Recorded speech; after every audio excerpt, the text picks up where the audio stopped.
Saan pa? Grabe yung biyahe.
Dito kami sa airport.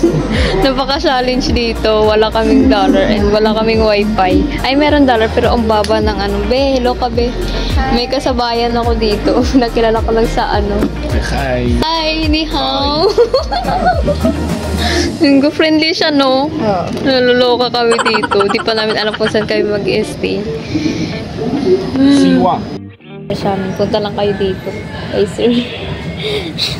Hindi ko alam pangalan. What's your name? What's your name? Shofu. Shofu? Shofu?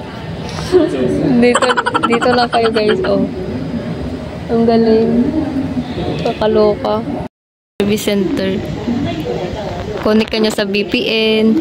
Kasi wala ditong signal guys. Promise. Kahit mag-roaming pa kayo. Wala ding wifi.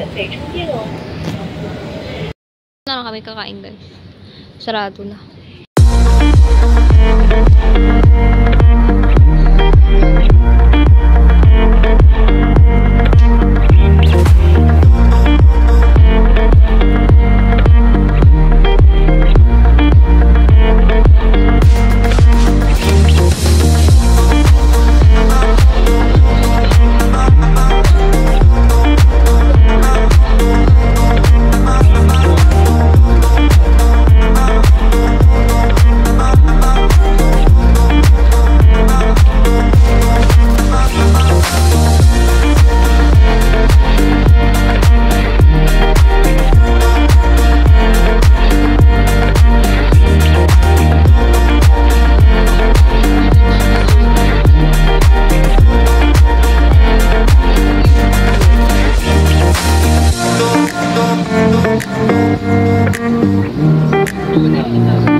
Welcome to my mini vlog. For this video is pupunta kami ng Baoji para magpa-register ng aking residence visa here in China. So, ayun na guys, malayo-layo to at parang siyang bundok. Papunta siyang bundok, guys. Dito kami magre-residence. Pero, hindi agad-agad din makukuha yung residence visa. Marami siyang proseso at papunta-punta kami ng iba't ibang city para i-register siya. So, guys, samahan niyo ako for the go!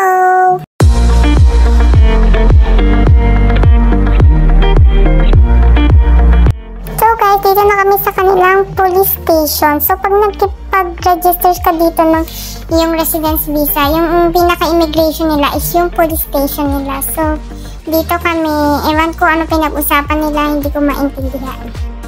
So dito guys sa Bauji, bundok to guys. So dito lumaki yung aking husband dati. And dyan daw siya nag-aral. Tinuturo ng sister, diba?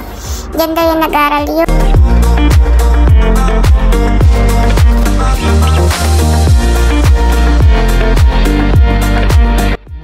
Dito kami sa police station immigration. Kumuha.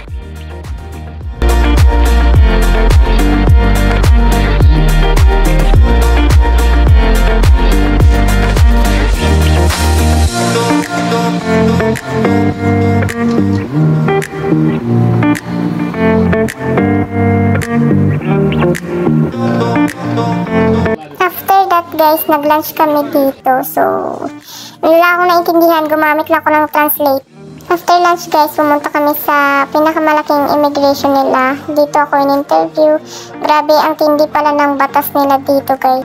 So, hanggang dito na lang guys yung aking vlog. See you in my next vlog. Bye!